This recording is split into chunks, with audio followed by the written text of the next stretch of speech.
먼저 정청래 당대표의 모두 발언이 있겠습니다. 오늘부터 100일간 정기국회가 시작됩니다. 이재명 정부 들어 첫 정기국회인 만큼 어느 때보다도 국회의 역할이 매우 중요합니다.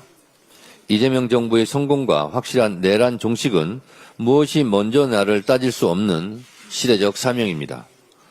민생 안정과 개혁 완수는 무엇 하나 소홀히 할 수 없는 국회의 책무입니다.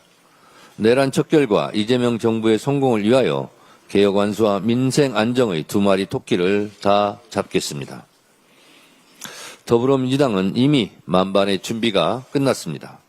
더불어민주당 소속 국회의원 166명 모두가 하루를 100일처럼 살며 국민들이 체감하는 입법 성과를 내기 위해 국민만 보고 달려가겠습니다.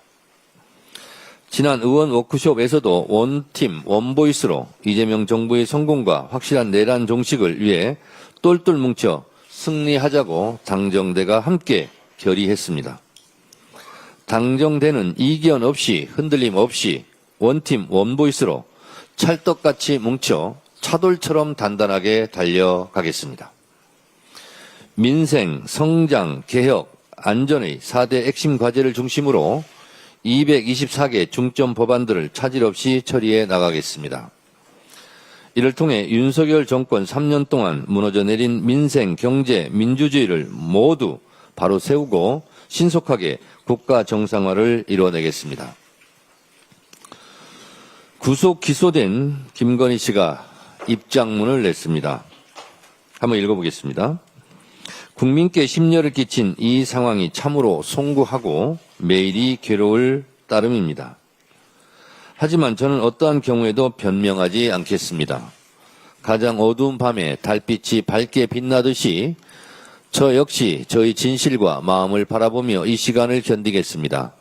특검 검사님들께 감사하고 교도관님들과 변호사님들께도 감사하고 고맙습니다. 앞으로 특검이 끝날 때까지 잘 부탁드립니다. 고 했습니다. 김건희 씨에게 묻습니다. 국민께 진짜 송구합니까? 어떠한 변명도 하지 않았습니까? 특검 검사들께 진짜 감사하고 고맙습니까?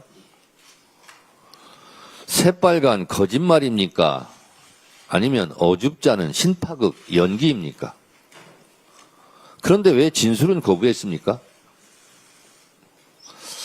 어두운 밤 달빛은 남편 윤석열의 호수 위에 비친 달그림자에 대한 부창부수 콤비네이션 플레이입니까? 한마디로 웃기는 부부입니다. 김건희 씨, 손바닥으로 하늘을 가릴 수는 없습니다. 국가망신 꼴불견 부부가 참여하는 길은 감옥에서 조용히 자신을 성찰하고 반성하며 여생을 보내는 길입니다. 제발 조용히 하십시오. 특검이 끝날 때까지 잘 부탁드린다고 했는데 특검은 곧 끝나지 않습니다. 김건희 씨, 당신께서 지은 죄가 너무 많아서 특검을 더 연장해야 할 것 같습니다. 김건희 특검은 김건희 여죄를 끝까지 밝히기 위해 기간 연장을 해야 합니다. 내란 특검은 윤석열 죄를 끝까지 파헤치기 위해 또한 기간 연장을 해야 합니다. 기간 연장을 하겠습니다. 개혁은 골든타임이 중요합니다. 이재명 대통령께서도 말씀하셨듯이 지금 대한민국은 역사적 변곡점에 놓여 있습니다. 저는 흡사, 해방 전국, 반민특위 상황과 비슷하다고 생각합니다.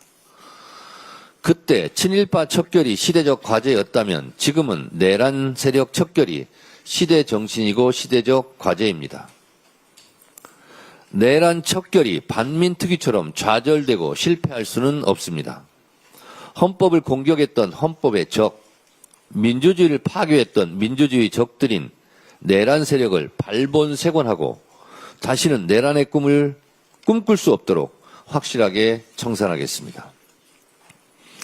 검찰개혁, 언론개혁, 사법개혁의 3대 개혁은 늦지 않게 타임 스케줄대로 처리하겠습니다. 개혁은 타이밍입니다. 개혁을 거부하는 사람이 지금까지 권력을 과도하게 행사해온 지배 카르텔입니다. 개혁을 두려워하는 사람이 지금까지 권력에 기생해온 부역자들입니다. 모두가 환영하는 개혁이란 존재하지 않습니다. 개혁에는 언제나 저항하는 세력이 있기 마련입니다. 그래서 개혁은 혁명보다 어렵다고 합니다. 그러나 그 저항으로 개혁의 시기를 놓치면 반동의 힘으로 더 큰 저항과 퇴행으로 되돌아옵니다. 그 피해는 고스란히 국민들께 돌아갑니다. 더불어민주당은 개혁의 골든타임을 절대로 실기하지 않겠습니다. 검찰개혁, 언론개혁, 사법개혁, 3대 개혁의 시대적 과제를 이번 정기국회에서 반드시 완수하겠습니다. 우리 기자 여러분들, 이 뒤쪽에 노상원 수첩 판넬을 지금 전시하고 있습니다. 이 노상원 수첩 판넬은 당대표실 복도에 상시적으로 게시해 놓고 전시하겠습니다. 이 노상원 수첩의 내용을 우리가 어찌 잊을 수 있겠습니까? 노상원 수첩은 무고한 시민들을 참혹하게 잔인하게 살해하려고 했던 계획입니다. 만약에 12.3 비상계엄이 성공했더라면 이재명 대통령도 이 세상 사람이 아니었을 것이고 지금 발언하고 있는 저도 불기의 객이 되어서 어디에서 제 훈령이 구천에서 떠돌아다닐지도 모르는 일이었습니다.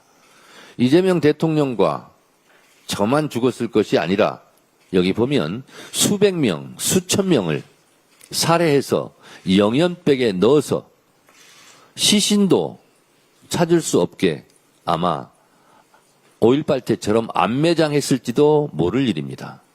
국민 여러분, 노상원 수첩을 우리가 한시라도 잊어서는 안 될 것입니다. 이 노상원 수첩이 상징하듯 민주주의와 헌법을 파괴하려고 했던 것만이 아니라 무고한 시민들을 실제로 죽이려 했던 살해 계획, 살인 계획을 우리는 잊어서는 안 되겠습니다. 내란 세력과 비타협적으로 그들과 함께 싸워서 이겨야 하고 내란 세력을 척결해야 되는 이유는 바로 이 노상원 수첩을 보면 알 수 있습니다. 국민 여러분, 노상원 수첩을 모두 상기하시기 바랍니다. 이상입니다.